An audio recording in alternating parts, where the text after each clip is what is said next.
In today's video, I'm going to be showing you how I design a large-scale vintage print design in Photoshop. Usually, this scale of design will be near impossible to print, but thanks to today's sponsor, PODPartner, and their new oversized print technology, it's easier than ever. But more on that later in the video. I hope you guys can learn something from this, so be sure to follow along and let's jump right into it. So first things first, when it comes to creating an oversized graphic, we're going to need an oversized canvas. Today's canvas we're going to be working with is 24 inches by 24 inches at 300 dpi, which is the pixels per inch. And then when it comes to creating these graphics in this style, the first thing that I like to do is just kind of lay out all my design assets in one folder. So here we're just going to go through a couple of the assets we're going to be working with in today's video. So I just have this vintage red bike. I have this bald eagle, and then we have a couple of things for our background. So for the background, we're going to be using some lightning, some stars, some flames, and some embers. And I kind of look at these design assets as the puzzle pieces we're going to be using to build up our puzzle, just kind of all laid out in one place. It helps me keep everything organized. So the first thing that I want to do is go ahead and start pulling in some of these graphics, and then we're going to start tweaking them and editing them to kind of get them to where we want them to be. And the first image that I want to pull in is this eagle. So let's go ahead and drag and drop that onto our canvas. Also, I'm going to go ahead and change our canvas background to black. It's just going to make today's process a lot easier with the style of design that we're doing. And now here on our eagle, what we want to do is just go ahead and knock out our background layer, and we're just going to select our subject, and then we're going to create a mask for that. Okay, and as we see here, that creates a nice clean separation between our background that we now have a mask on and our subject here. And now what I want to do is start adding some adjustment layers to start tweaking and editing our images to kind of get them how we want them to be for our final graphic. So I'm going to add a couple of adjustment layers. And the first adjustment that I want to make is just adding in a posterizer layer. So we're just going to add a posterizer and set that to 3. Next, I want to add in a brightness and contrast layer. And then I want to add in a brightness and contrast layer. We're going to add in another layer, and this one is going to be a brightness and contrast adjustment layer. We're going to set our brightness to -70 and our contrast to 100. And as we see here, that's looking really nice so far, pretty intense. And then we're going to add in a black and white adjustment layer, and also set that to clipping mask. And then we're just going to move our eagle over here to the side now. And I think this is looking pretty good so far. Let's go ahead and add in another adjustment layer. And this is going to be a hue and saturation adjustment. And we're going to set this one to colorize. And what this does is it adds a hue on top of any of the grays that we have selected here, and only those colors. And now I'm going to find a deep kind of desaturated blue, and these are going to act as our shadows. I'm going to now do another hue and saturation layer. And like I said, this is going to be a buildup of layers and adjustments, just kind of getting our, composite style design together. And we're going to adjust this. And now what we're looking for is our beak color. So for the beak, that's usually a pretty saturated orange. So we just want to go to a pretty saturated orange. And I'm going to go to our mask here and then just press Command I, and that inverts it. Now we want to go to our mask and then just kind of start coloring in with a decent sized brush our beak that we just have separated out based on our hue and saturation adjustment layer. And now I'm just going to go over our beak here, and this is selected to that orange color. And we're just going to kind of color this in, in the places that the beak would be orange. And we're also going to do the eye color orange as well. So now what we can do is go ahead and shift select all of these and then Command G, and we have our eagle group. So our eagle, we're just going to kind of put this to the side now, and we're going to create a new layer. And on this new layer, we're now going to pull in our bike. So let's go ahead and drag and drop in our bike, and we're going to repeat the same select subject step so we can separate it from our background, and then create that mask again. And now with our bike, we're going to start adding in some adjustment layers again. So we're going to start with a posterizer, make sure that's set to 2, and also set to clipping mask, so it's only affecting our bike here. And then we're going to add in a brightness and contrast adjustment. And on our brightness and contrast, we're going to up the contrast to probably like 100.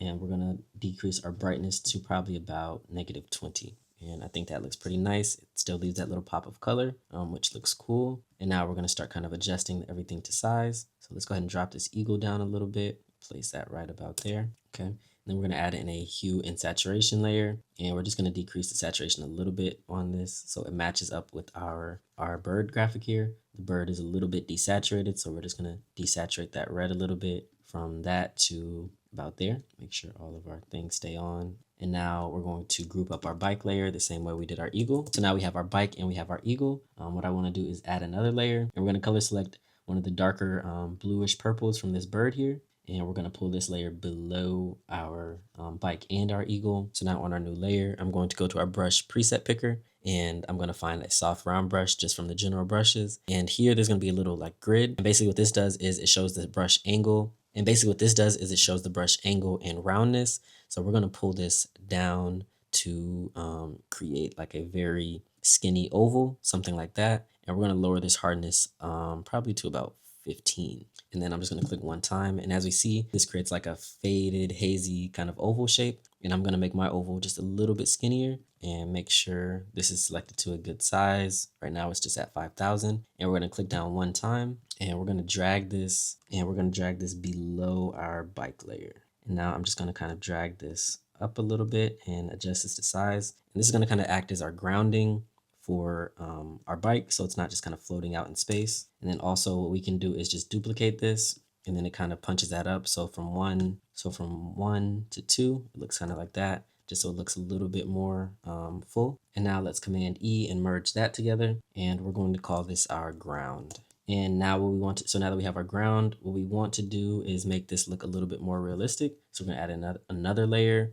and we're gonna do this again, this time with black. Here's a little tip when you're working on a black background. You can actually do something in white, and then just click down one time, and we're gonna drag this down to where we need it to be, kind of down here. And this is gonna act as the shadow for our wheels. And then once it's in place, we're just gonna press Command I, and that turns it to black. So it went from that white to that black, and as we see here, and that wheel is looking pretty realistic in the back so far compared to our front wheel. And then of course we need to duplicate that to our front wheel as well, and then just kind of get that set right about there. I think that looks pretty nice so far. And we can also kind of extend this out so it kind of fills in that gap between for the bottom of the bike as well. Real quick, guys, I want to take a second to introduce the sponsor of this video, PODPartner. So PODPartner is a print-on-demand partner where creativity meets quality. If you've never heard of print-on-demand, it's pretty simple. 1, you pick a product. 2, you create your own design. 3, you publish it to your store. And the best part is they process your order, ship it to the customer. You never have to touch the actual product. But what makes PODPartner specifically special is that they are the only print-on-demand company that lets you print 24 by 24 inches. They call it their new Jumbo DTG print. And it's extremely easy. I'm going to pick the shirt, click start designing. I'm going to go up here to the top left and put max on. Then I'm going to upload my design, wait a couple seconds, click save, and we're done. And it's just that easy. Now back to the video. And also while we're here on this ground layer, our blue, we're going to set this to dissolve.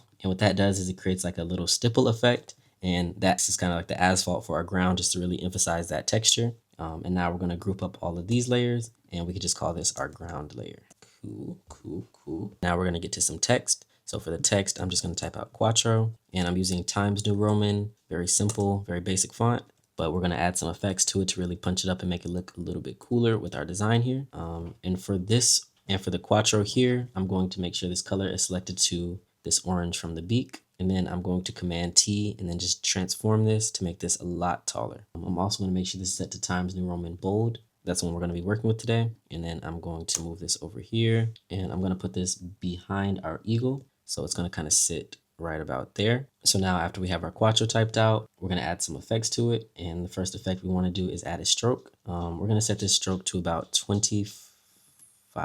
Make sure the spacing is good between all the lettering still. And we're going to duplicate this. And on this top layer, we're going to change the color to blue. And then we're going to just name this blue. And we're going to put this blue beneath our orange. And then on our blue, we are going to transform it and just pull it over to the side to the left and kind of adjust that to size. I want it to be a little offset, and I think that looks pretty nice. So now let's go ahead and group up our Quattro here, and then we're going to duplicate it again. So now that we have that, I'm going to move our Quattro below our eagle, and we're just going to kind of adjust that to size, probably right around there. And after our Quattro is below our eagle, we're going to duplicate this, and then I'm just going to put it right here for now. And on the second wording, we're going to type out motors and kind of apply that same effect we did with the background on our Quattro to this one as well. And then just kind of make sure that's offset again, relatively similar offset as well, so it maintains that same kind of styling. And we'll rename this group our motors, and then we're going to put this below our Quattro, of course. Okay, and now we can kind of resize these, and I'm now going to start transforming it and just kind of adjusting that to size how I want it. So I want it to be kind of over here, and then we can move our eagle over here a little bit more. because we want this design to kind of fit all together in one. I'm also gonna drop this motors in size a little bit, and that's looking pretty good so far. I just wanna add in one other quick text, and we're just gonna type out another little subtext to go above all of this. So we'll go premium cycles since 56, and then we're going to change the color on that, and then we'll change the color to white. And then we're going to do the same kind of angling effect just so it lines up with everything else as well. And we're just going to make sure our premium cycles since 56 is lined up there. And I'm just going to call this whole thing words. So now we have an entire words group. And we have our bike, our ground, our eagle, and just kind of building from the top up. And I think this is looking really, really nice so far. And we're going to go back to our design assets and start pulling some of these in. So now we're going to pull in our lightning, and we're just going to pull that in, drag that right up here to the top where that would kind of sit. And we're going to start adding some adjustment layers to this now. So we're going to go to threshold, make sure this is set to threshold. And as we see here with our threshold, we can kind of adjust how large we want these lightning bolts to be. I think I want mine a pretty medium size. So we'll go right about there and then just threshold this, and we can combine these because we need to knock out the background layer. So to knock out the background layer, again, we're just going to do the same subject select and make sure we select everything. Give it a second. And then we're going to add this to the mask. I think this looks, now that we have the background knocked out, I think the white looks pretty nice, but what I want to do is go ahead and add in some color to this. So we're going to add in another hue and saturation adjustment layer, and then we're going to colorize it, and then we're going to drop the lightness some, and that's where that color will start coming from. And for this, I think I want to do a purple. We're going to find a nice purple color, maybe like right there, and then make sure that's selected to clipping mask as well. And then we're going to merge this group. So now that we have our purple lightning here, we're going to duplicate this, and then we're going to go to filter, blur, Gaussian blur, and then we're going to up this to a pixel size of about 50. And as we see here, it's starting to get a little hazy on the outside, and that's exactly what we want to really emphasize that light effect. And then we can play around with the blending modes to kind of see what looks the best. So we can go with something like screen here. I think that looks pretty cool. So let's go ahead and group this, call this our lightning. And then we're going to start adjusting this to where we need this to be. And also let's go ahead and decrease the size on all of this. Make this a little bit smaller so we can really get this lightning in here. So now we're just going to kind of adjust this to size. And then we're going to duplicate it and add in another one and just kind of tweak this to where we want this one to be. And now we have that. So now let's go ahead and visit those stars and drag those in. And for these stars, we're just going to add in a threshold just to get the most out of them. So of course, if we wanted to really show those stars, we'd go somewhere up here where there's a lot of depth. I think I'm going to go for somewhere kind of in the middle, probably like right about there, about 87. And now what I want to do is go to our magic wand and select the black and then just mask the black out. So we only have our white, and then we're going to put that behind everything and then move that all the way to the top. Now let's go back to our design assets and go ahead and pull in these flames, and we're going to put these above our bike layer. Again, we're going to go to our adjustments, posterize, and then clipping mask, and we're going to set this to a posterize of about 2 to 3.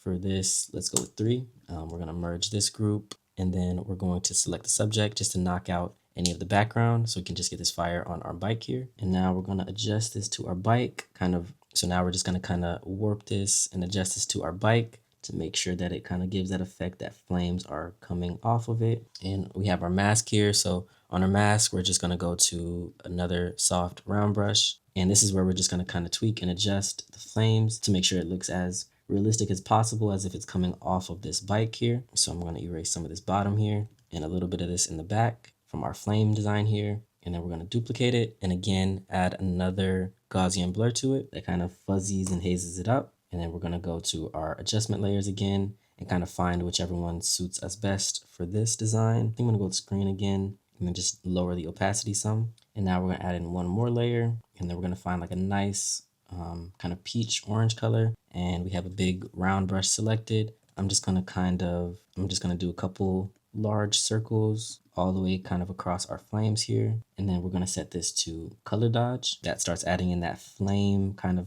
And as we see here, that adds in some of that flame kind of lighting to our ground. So it looks a little bit more seamless there. So we're going to turn this down probably to about 20. If we wanted to go more intense, of course, we could really punch that up. But I think for this, we're just going to leave that about 20. I think that kind of wraps up our design. And let's just take one more look at how PODPartner's Jumbo DTG print turns out in real life.